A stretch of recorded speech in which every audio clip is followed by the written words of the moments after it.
Assalamu alaikum wa rahmatullahi wa barakatuh. Ahlan wa sahlan wa marhaban bikum. Welcome to the Moulana Ravat show here on Hilaal TV. We are coming to you live this Friday evening from our studios here in Sandton. So, the ANC's policy conference is underway. Kind of started with the gala dinner on Wednesday. According to reports, there was a lukewarm response to that gala dinner. If you want to even refer to it as lukewarm, many would say that it was a very disappointing response to the extent that the Treasurer General of the ANC, Paul Mashatile, actually indicated that at one stage they were looking to cancel it altogether. That is how poor the response was.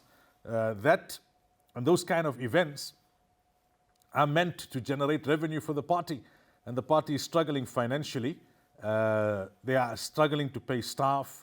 Not only their salaries, but there's arrears from what we understand in terms of medical aid, in terms of the Provident Fund. If you look at statements made by some of the staff members who were threatening to disrupt the policy conference, it seems like some sort of a last-minute arrangement or agreement has been reached. But it's not a permanent solution. This thing about salaries has been ongoing. Interestingly, Pule Mabe, the spokesperson for the ANC, was saying, but you know what, we depend on donations, and when the donations come, then we are able to pay salaries, and when there aren't donations, then we struggle. What does that tell you about the biggest political party in the country, the ruling party, that at the moment they are in a situation where their revenue streams are so compromised that they're saying we can only rely on donations? There are those who would be asking the question, what about Chancellor House, and what about the investment arms? Is it perhaps that now with all the focus on state capture, that those funds are drying up? That's some speculation I've seen in some analysis pieces during the course of this week.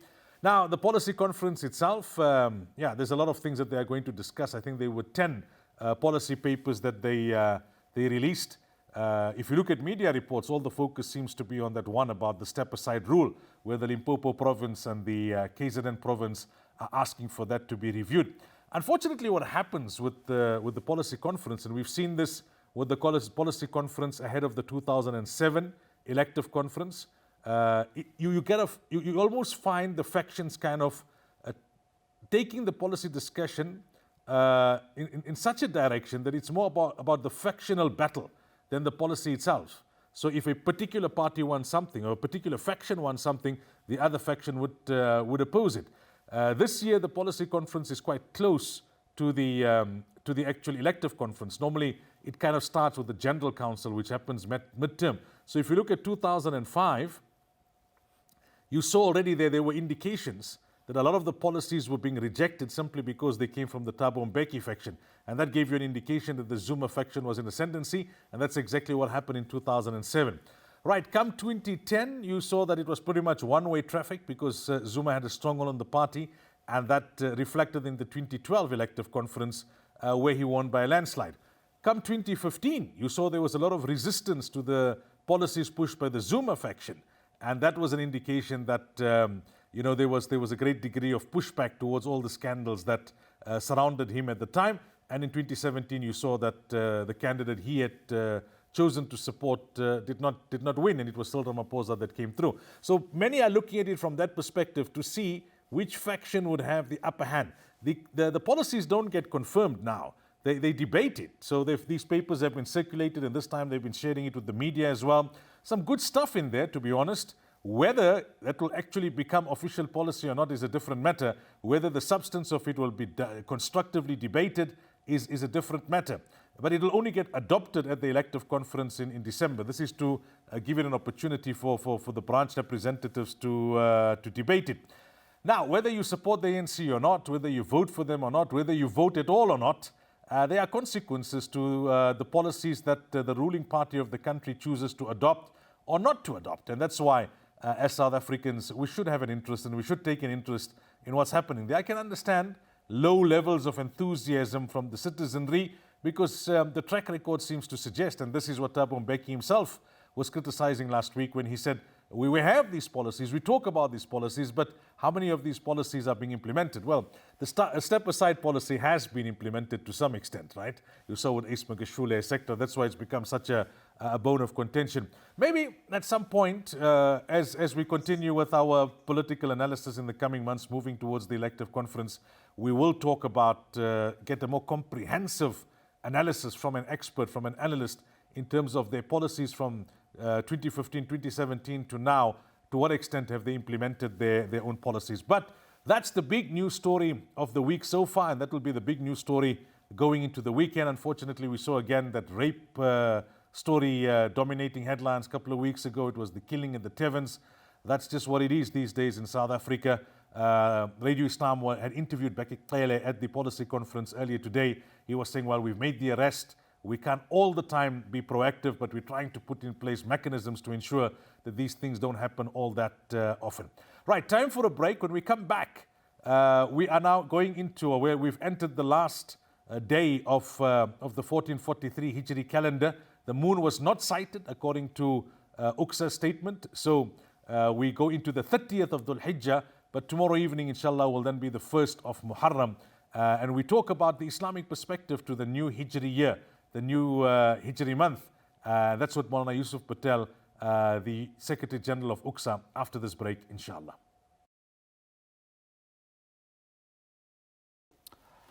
Welcome back. So as I said before the break, we talk now about the new Islamic year, 1444. And our guest this evening on the program, joining us via the Zoom link up from Middelburg, the Secretary General of the United Ulama Council of South Africa, Moulana Yusuf Patel. Moulana, assalamu alaikum wa rahmatullahi wa barakatuh, and welcome to the program. Alaikum salam wa rahmatullahi wa barakatuh to you and to the viewers of Hilaal TV. So, Moulana, the moon was not sighted. I don't know if many were anticipating for it to be sighted. I don't know what was the age of the moon. But nonetheless, tomorrow evening, inshallah, the new Islamic year will start, 1444. Muslims, traditionally, we don't celebrate as such the beginning of a new year. But we do acknowledge the passing of time, and we use the occasion to reflect on many things, amongst it our own mortality. There's been so many of our acquaintances, our friends, family members who were with us last year and are no longer with us. And then the reality is that there are many that are here today, or many of us that are here today, and it's quite possible that we will not see the crescent of the next Hijri year.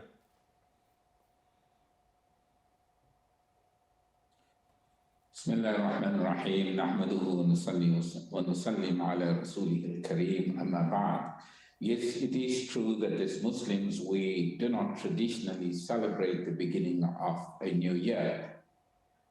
But we use this occasion and we use the passing of time to reflect on our own mortality. Life is passing by so swiftly, so quickly. Nabi sallallahu alayhi wa sallam has said, Na'matan mahdudun fihima kathirun min an-nas. There are two favors that most people are deceived by. One is time and the other is health. So the passage of time for a believer is it calls for reflection, calls for introspection, especially as we begin another Islamic year. So where does the Islamic era begin from? When we say 1443, which is the current year, 1443, from which point in the history of Islam? Well, during the time of Nabi sallallahu alayhi wasallam and during the time of Abu Bakr radiallahu ta'ala anhu, there was no fixed manner of calculating the Islamic era. It was during the era of Umar radiallahu ta'ala anhu that he gathered the companions together and spoke about agreeing on one single reference point for the beginning of the Islamic era. So he gathered some of the leading companions, radiallahu ta'ala anhum, to discuss the matter, and more importantly, to decide which occasion, which era should be used to determine the beginning of the Islamic calendar. So some of the suggestions that were tendered were, number one, let us adopt the Persian calendar. Another view was to adopt the Roman calendar. Some companions felt that we should rather use the birth of Nabi sallallahu alayhi wasallam to begin the Islamic era. Others felt that perhaps the more opportune reference point should be the Nubuwwah, the time that Nabi sallallahu alaihi wasallam was conferred the mantle of prophethood. However, after extensive consultation, the companions radiallahu ta'ala anhum, under the leadership of Umar radiallahu ta'ala anhu, finally agreed on using the Hijra. The Hijra, as we know, is the migration of Nabi sallallahu alayhi wasallam from Makkah al-Mukarramah to Madinah al-Munawwara as the beginning of the Islamic era. So it's quite striking, Moulana, that the Hijra was used as the beginning of the Islamic era rather than a particular event. What would you say is the relevance of the Hijra to our daily lives? Well, it was agreed by the companions that the most appropriate reference point for the Islamic calendar should be the Hijra, since it was an important turning point for the Muslim community. The Islamic era did not begin with victories of Islamic wars, nor with the birth or the demise of our beloved Nabi sallallahu alayhi wasallam, nor with the beginning of revelation itself. The Hijra was used as the beginning of the Islamic calendar because it reshaped the social and political environment in the Arabian Peninsula and had reconfigured the meaning and purpose of our existence on earth. So the Hijra actually reflects the value system of Islam. It reinforces certain abiding lessons of life. How does the Hijra, Moulana, reflect the values of Islam, and what are the abiding lessons that we derive from the Hijra? Well, there are several lessons that we learn and derive from the Hijra. Firstly, the Hijra bore witness to the unparalleled bonds of brotherhood that Nabi sallallahu alayhi wasallam established between the Muhajir and the Ansar. The Muhajir, as you know, migrated to Makkah without any money, without any assets, or without family members. Nabi sallallahu alayhi wasallam established the bond of muwafat, the bond of brotherhood between the Muhajir and the Ansar. And as brothers, they shared and cared for each other. So the first, one of the fundamental values derived from the Hijra was the brotherhood of this ummah. And the Quran describes believers as brothers and sisters. It says, إِنَّمَا الْمُؤْمِنُونَ إِخْوَةً, that believers are brothers.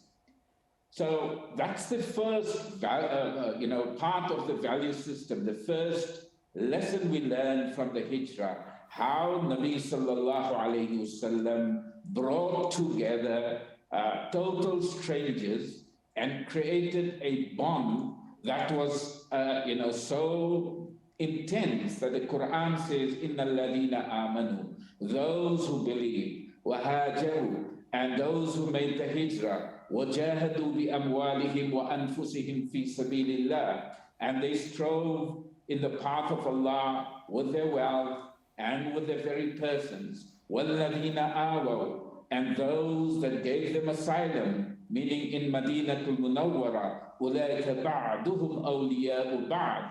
They are brothers, protectors, heirs of one another. So that's the first lesson of Hijra.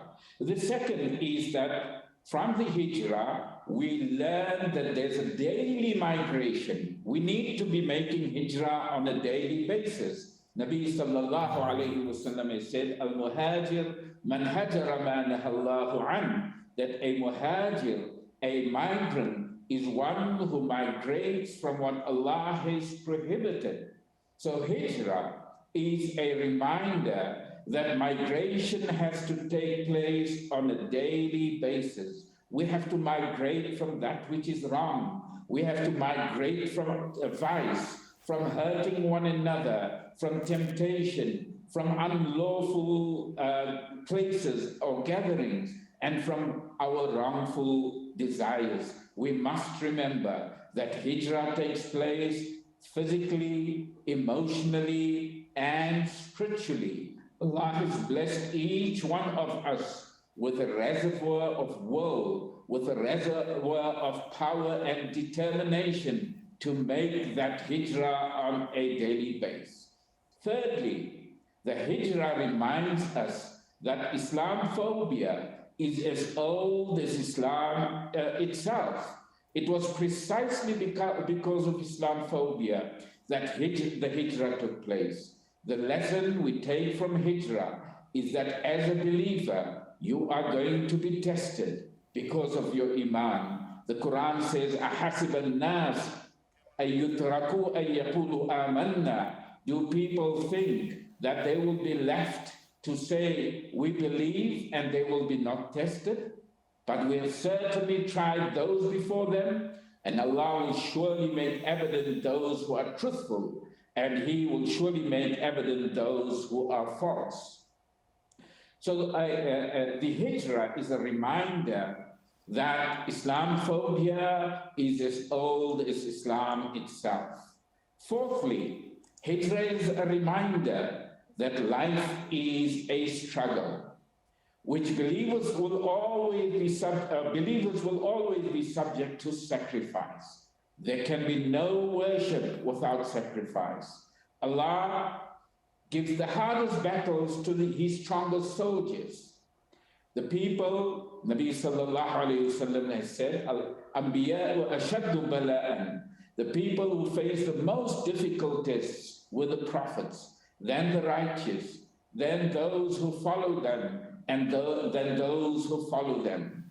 So the closer you are to Allah, the greater would be the intensity of the tests. And what we see around today, the various hotspots around the globe, the butcher of innocent women and children in Palestine and various other hotspots around the globe, is a chilling reminder that the sacrifices the companions had to undergo when they were banished from Makkah are the very sacrifices that we, as the Ummah of Rasul sallallahu alayhi wasallam, will have to undergo.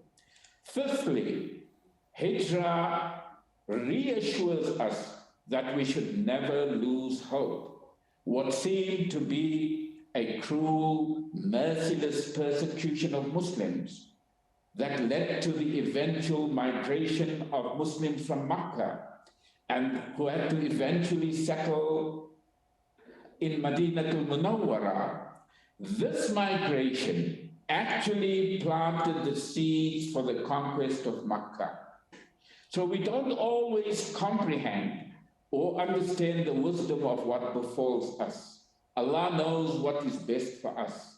He says, عَسَىٰ أَن تَكْرَهُ شَيْئًا وَيَجْعَلَ اللَّهُ فِيهِ خَيْرًا كَثِيرًا. It may be that you hate something while Allah has placed abundant good therein. So Hijra gives us hope. It is the light of hope that shines and that is reaffirmed at the beginning of each new year. The last lesson from Hijra is our own mortality. Hijra is a reminder that just like the Sahaba migrated from Mecca to Madinatul Munawwara. Life itself is a journey from this temporary abode to the everlasting life of the year after. With the dawn of each day, we are dying, coming closer and closer to our abode. The new year reminds us of our mortality. Allah says, اقترب للناس حسابهم, that closer and closer to mankind comes their reckoning, yet they heed not and they turn away. So life is a journey from Allah to Allah, and the Hijra is a reminder that we are on this perpetual journey to our eventual abode. Subhanallah, very pertinent lessons, Moulana, that you've highlighted there that we need to contemplate and reflect on as this Hijri year draws to a close and the next Hijri year commences. It's time for a break, inshallah. When we come back, we continue the discussion on the new Islamic year with the Secretary General of UQSA, Moulana Yusuf Patel. Welcome back. So we are talking to the Secretary General of the United Ulama Council, Moulana Yusuf Patel, about the new Islamic year. In the last segment, Moulana spoke to us about how we don't traditionally celebrate the beginning of a new year in Islam, but we acknowledge the passing of time and we reflect over the lessons. Moulana explained to us why the Islamic calendar started from the Hijra, what was the significance of the Hijra, and what are many of the values and the lessons that we can learn from the Hijra and that we need to reflect on, at least on an annual basis, as we move from the one Hijri year to the next. Moulana, are you live with me back? Can you hear me loud and clear? Yes, I can hear you. All right. Moulana, the one aspect that comes to the fore is people ask that in terms of our affairs these days, we primarily use the solar calendar or the Gregorian calendar, the scheduling of our meetings, our school terms. When we talk about dates, even as Muslims, we refer more to those dates. What role should the Islamic calendar, the Hijri calendar, play in the life of a Muslim? What kind of latitude is there for using of the Gregorian calendar? Bismillah ar-Rahman ar-Rahim. Whilst we have the latitude and the space to use both the calendars, it behoves Muslims to be always aware of the lunar year, to be aware which month we are in, which year we are in, because as I have said, that the Islamic calendar is not, just a means of counting time. It is rather, it has profound lessons within it. And therefore, within our families, even our correspondence with fellow Muslims, we should ideally be having the Islamic date. So people know exactly where are we within the Muslim calendar. We know obviously that lots of ibadat are connected to the lunar year. So whilst we have the space and the latitude to use both the calendars, it should not be at the cost of being totally ignorant of the Islamic calendar. Now, in the very first month of the Hijri calendar, we've got the 10th of Muharram, which is known as Ashura. What is the significance of Ashura? Well, as we know that the entire month of Muharram is sacred, but the 10th day of Ashura has a special significance, and we learn of the significance from the hadith of Ibn Abbas radiallahu ta'ala anhu, who narrates that when Nabi sallallahu alayhi wasallam migrated to Madinatul Munawwara, he found the Jews of Medina fasting on the 10th day of Muharram. And upon inquiry, they said that it was a day on which Nabi Musa alayhi salatu wassalam and his followers crossed the Red Sea miraculously, and Pharaoh and his army was drowned in the waters. So on hearing this from the Jews, Nabi sallallahu alayhi wasallam said, "We are more closely related to Musa alayhi salam than you." And thereafter he directed the Muslims to fast on the day of Ashura.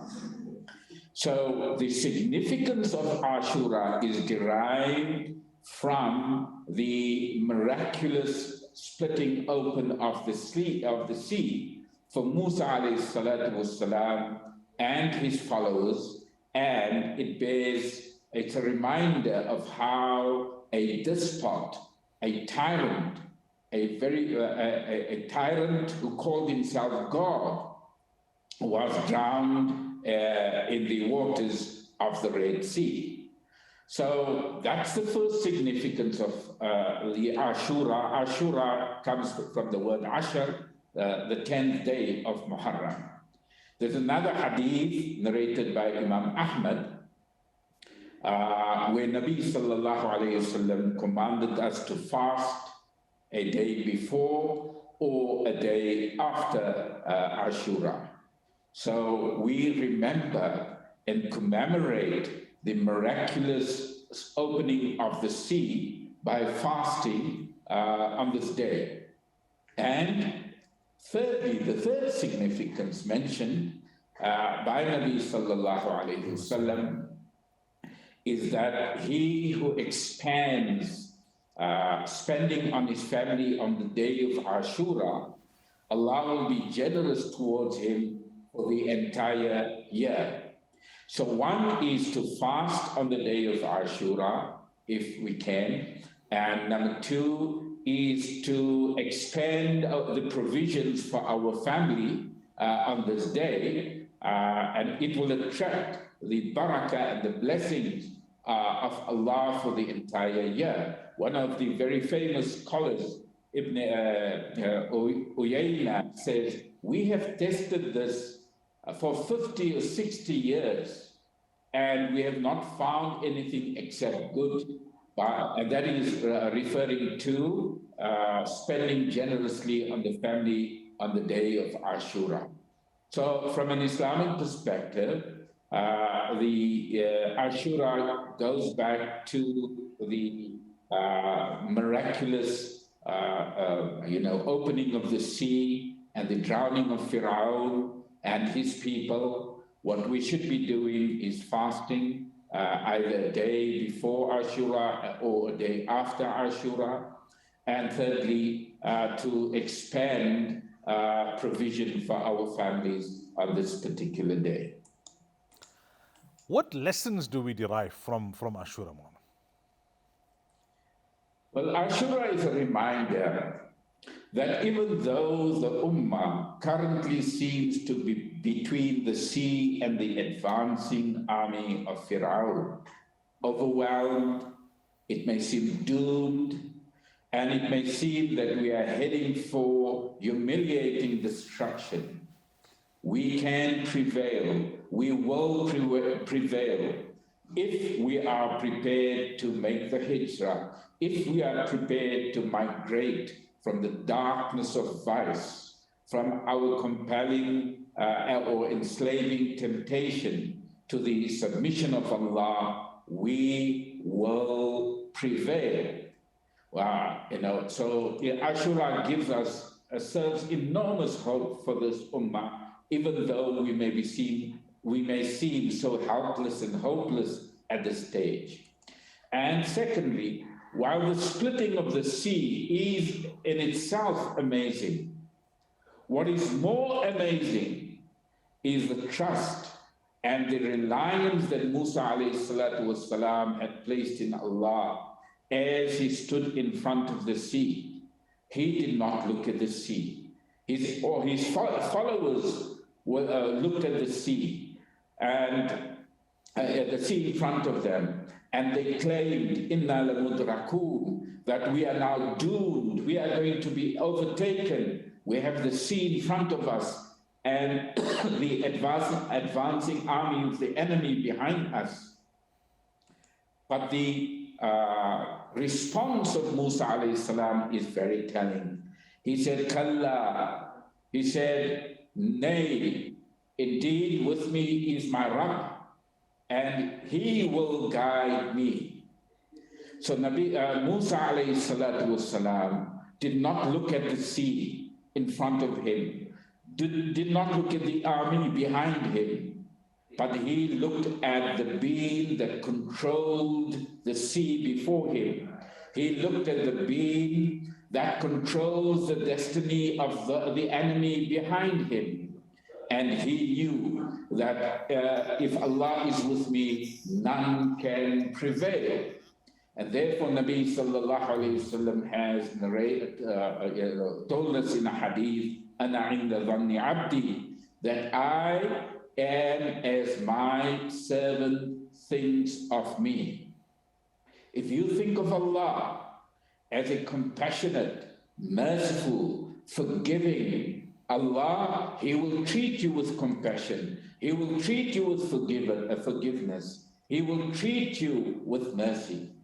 So no matter what worries, what concerns, what anxieties, apprehension, or calamities touch our lives, we will always find peace. We will find contentment, joy. We will find, power, courage, resolve through our belief that Allah is with me. He will guide me. He is fully aware of my anxieties. Never give up. But the lesson from Ashura is don't fix your gaze at the sea before you. Think about the being that controls the waves or the currents in front of you. Subhanallah, Moulana, what a phenomenal lesson to take from Ashura. Jazakumullah so much for your time. We really appreciate it. Ameen. Jazakumullah khairul jaza. Assalamu alaikum wa rahmatullahi wa barakatuh. Wa alaikum assalam wa rahmatullahi wa barakatuh. Right, that was the Secretary General of UCSA, Moulana Yusuf Patel, linking up with us this evening on the program live from Middelburg, talking to us about the Islamic year. Moulana spoke about the significance of the Hijra and the lessons that we take from the Hijra, and then in this last segment speaking about the 10th of Muharram, known as Ashura, and what is the significance of Ashura, and what are the lessons that we take from Ashura. We're going to take a break. When we come back, inshallah, we move into the final segment of the program. Welcome back to the final segment of the Moulana Ravat show for this Friday evening. We are coming to you live from our studios here in Sandton. Now, in the first segment, I spoke to you about the big news story of the last couple of days and probably the coming days, and that is the ANC's policy conference. I explained the difference between the policy conference and the elective conference, and I also mentioned what many would be looking out for. This could be a proxy battle between the factions. You've got the Ramaphosa faction and you've got the opposing faction. Some refer to them as the Zuma faction, some refer to them as the RET faction. I don't know if they know themselves what they want to be referred to as. There's no doubt that the Ramaphosa faction have much more strength. They're much stronger. They've got the numbers. They've got control of the party currently. We've seen that over the last 2 years or so. But about 2-3 months ago, many thought that this would be pretty smooth sailing for Ramaphosa himself. Yes, the other 5 positions within the top 6 were going to see some degree of contest. Then Pala happened. And let's just be honest about it. Ramaphosa hasn't handled he hasn't handled the scandal very well. He hasn't been upfront. He hasn't been transparent. He's been evasive with the public protector also wanting certain guarantees of confidentiality, seeking extensions, only submitting his answers when there was a threat of being subpoenaed, etc., etc. He may well have adequate answers. He may well have that. We can't preempt too much. But the way he's been handling this from a PR perspective is not too good. And then over the last weekend, you've seen the KZN province have its elective conference, and Sikhle Zigalala was shown the door in such a kind of way that he didn't even make it back onto the PEC, the Provincial Executive Committee. And those who have come into power now are seen to be part of the Zuma faction or the RET faction, the opposing faction to Ramaphosa. It doesn't mean the conference as a whole will vote against Ramaphosa, because delegates come from their branches and from their regions, and not all were unanimous in appointing the new leadership. Same goes with Gauteng. Panyaz Ali Sufi may be seen as a Ramaphosa man, but it doesn't mean the whole of Gauteng is going to go the way of Ramaphosa. The numbers still look in favor of Ramaphosa, but the picture doesn't look as rosy now as it perhaps looked prior to Phala Phala. He's got his back against the wall. And then on the party front, like we said, he's got huge challenges. They can't pay salaries. They couldn't attract the cream of the business community to their gala dinner on Wednesday night, like they usually used to. The former president criticized him, although many hit back at Thabo Mbeki, saying a lot of what we're seeing now is rooted in what happened during his presidency. You can see that the momentum is no longer with President Ramaphosa, especially as president of the Republic. Many will still feel that, all things considered, he's still the best man for the job. Others would disagree. We had that discussion at length last week with Nishan Bolton from the Ahmed Kathrada Foundation.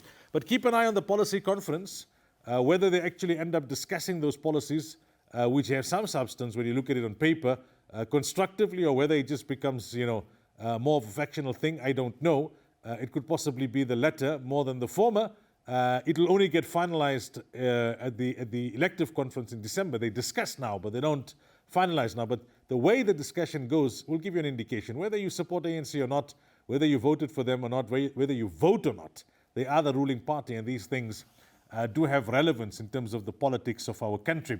We should consistently be making dua to Allah wa ta'ala in this regard, because our religious success depends on the prosperity of the country. If things are bad in the country, then even spiritually you become compromised. You go to the masjid to perform salah, but you're worried about being hijacked on the way. You're worried about your women folk that you leave at home, or your kids, or the sick and the elderly.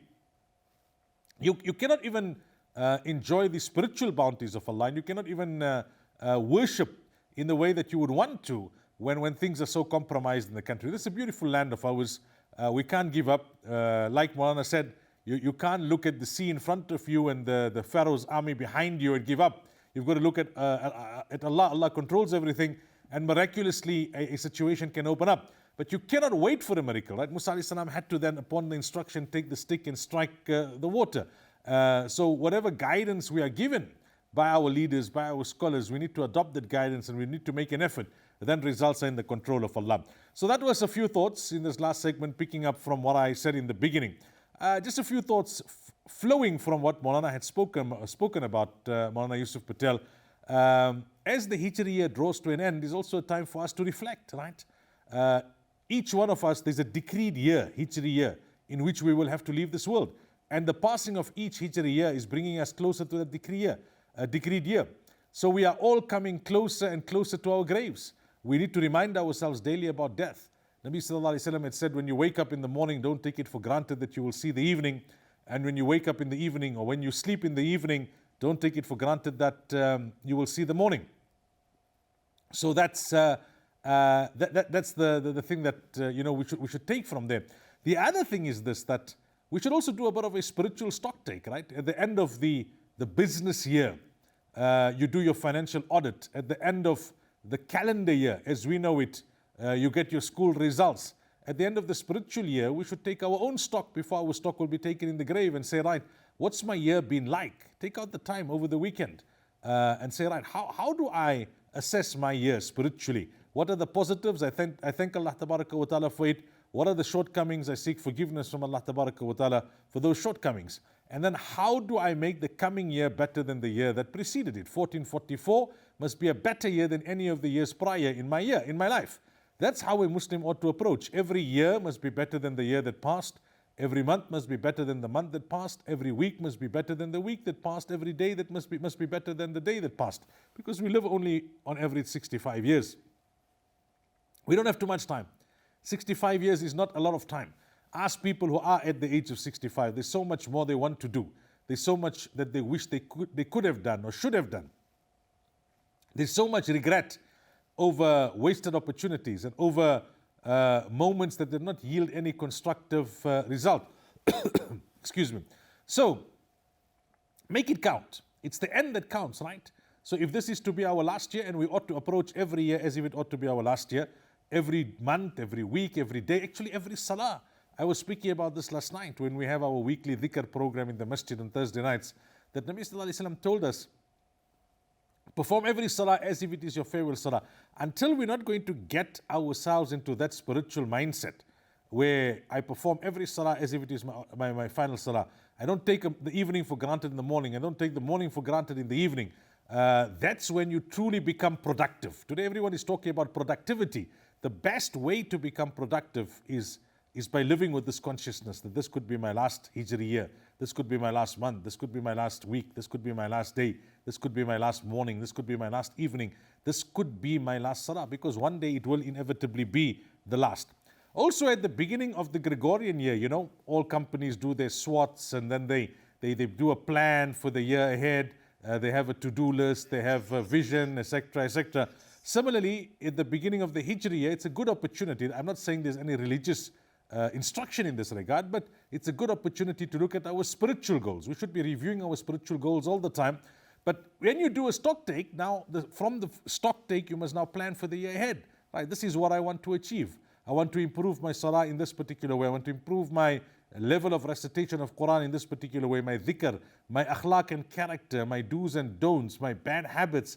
This is my plan of action. Actually write it down, sign private space, have it written down, work it out. That's when you are a Muslim who will be productive, because you will be a Muslim who works with a plan. Umar radiallahu anhu used to say, on the one hand, we must anticipate death being around the corner. Perform every salah as if it is your last. But when it comes to planning, then plan as if you are going to live for 100 years, so that you're always well prepared. When it comes to planning, you don't say, oh, no, I can die tomorrow, so what's the point of planning? Plan it as if you're going to live for 100 years, so that you're well prepared. But in terms of your mindset, know that death can be just around the corner. Well, time has run out on us. The hour just goes by so quickly. It's always a pleasure and a privilege to be in your company here on Hilaal TV. Until next week, inshallah, same place, same time. Fi amanillah. Assalamu alaikum wa rahmatullahi wa barakatuh.